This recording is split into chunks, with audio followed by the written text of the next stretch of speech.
The reason you have memory isn't to remember the past. The reason you have memory is to not do the same stupid things again in the future. There's a hierarchy of memes. There's some that are memorable for a while and then you forget them, and then there's some that are way more memorable, and then right at the top there are memes that you will never forget. Then the question is, why would you never forget them? There's a reason for that, and the answer is something like, well, they're structured such that they're maximally memorable. But then that begs the question, why are they maximally memorable? Why is it that your memory is structured to not forget exactly that? And that's where you get tangled into the evolutionary arguments. Like, well, your memory evolved. It's actually a tool. And so you remember some things and you don't remember other things. And your memory has a shape, and these stories fit into that shape. And so at minimum, the stories have evolved to adapt to your memory. Now, I would say since your memory has evolved to adapt to the world, that implies that the stories have evolved to adapt to the world. So it's like, well, why do you draw the boundaries so that the top 1% are people that aren't you? If it's not envy, if you're doing okay, I mean, you're doing okay with an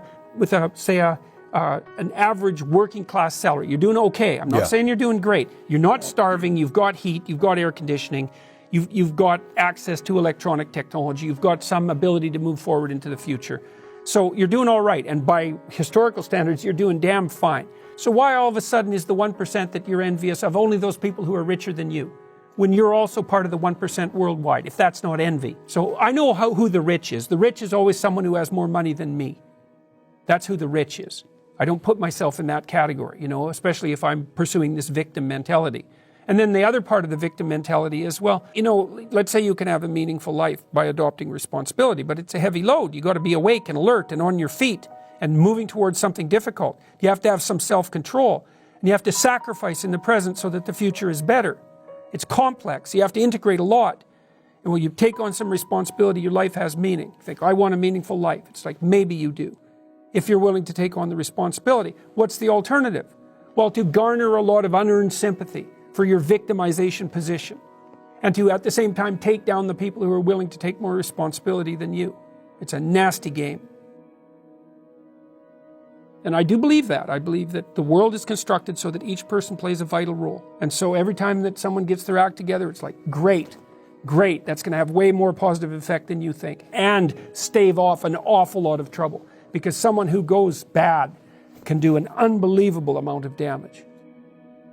Dozens of people every night who have told me that over the last couple of years, their lives have been transformed. They've gone from a bad place, where they were really lost and nihilistic. They've decided that they were going to do something with their life. I tweeted out something today that some kid wrote me. He said 2 years ago, he didn't have any friends. He didn't have an intimate relationship. He didn't know where he was going in his life. He didn't have a job. Like, he was just, nothing was going for him. And he's doing a philosophy degree. He's in his second year. He has a good job. He's got a girlfriend. He's got friends that care for him. It's like he's put his life right together. And so I hear this sort of story from people all the time. People stop me on the street and tell me this, which is lovely, right? To go to a city you've never been to. This happens to me all the time. I'll be walking down the street. Someone will come up and say, I'm sorry that I'm bothering you. And they're not, because people are very polite. They've been very polite to me. Say, I wasn't in such a good place a year ago, 2 years ago. I've been trying to put my life together. I've been listening to your lectures, and here's a bunch of things that are way better for me. It's like, right on, man. The more of that, the better. And I think that's the right way forward, which is why I don't really regard myself as a political person. And it's so interesting to see the response to people after my talks, say, or as a consequence of watching my lectures. I have people come up to me every night, because I talk to about 150 people a night after the talks. And so many of them are happy because they've put their lives on firm foundation, because they found a little bit of encouragement in my lectures, saying, look, it's good for you to go take your place in the world. Have some ambition. Have a vision, have a goal, have a strategy. Try to be a good person, not because it's your duty precisely, because that's the proper way to live. We're in danger of undermining all of that, and it's not good for people. One of the things that I've really learned, for example, recently is that learned to articulate better, is that there's a very tight relationship between aspiration and responsibility. So let's say, well, the first question might be, do you need to aspire to something? And the answer is, well, yes, because you have to do something. If you just sit there, you'll die. You can't just sit there. You have to go act out in the world. Okay, so act towards what? Well, that's whatever your aspiration is. You have to have an aim. Okay, well, what should the aim be? Well, it should be something worth doing, let's say. Why do something that you don't feel is worth doing? What do you think's worth doing? Well, if you watch other people and you judge when they're doing something worthwhile, you usually judge them positively if you see that they're taking responsibility, at least for themselves. What, do you want to be completely useless so other people have to take care of you? That's pretty pathetic. And maybe you could get your act together so you're taking care of yourself and your family. And maybe you could even do better than that and take care of yourself and your family and your community. Well, good for you. That's responsibility, and that's an aim. Well, here's one of the things that's cool about that, is that your life doesn't have meaning without aspiration or an aim. Okay, so you need a hierarchy of values. There's got to be something at the top. It's got to be something important. If you don't have that, your life doesn't have any meaning.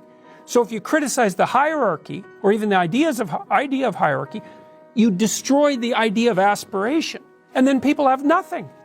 Well, that's not helpful. People are built for a struggle and they're built for a weight, and you want to take on a heavy burden voluntarily. See if you can put yourself together. See what you can do out in the world while you're waiting to die. It's an all-in game. It better be worthwhile. And so there's a tight relationship between responsibility and aspiration and hierarchy. And when you criticize those things, you get rid of the aspiration.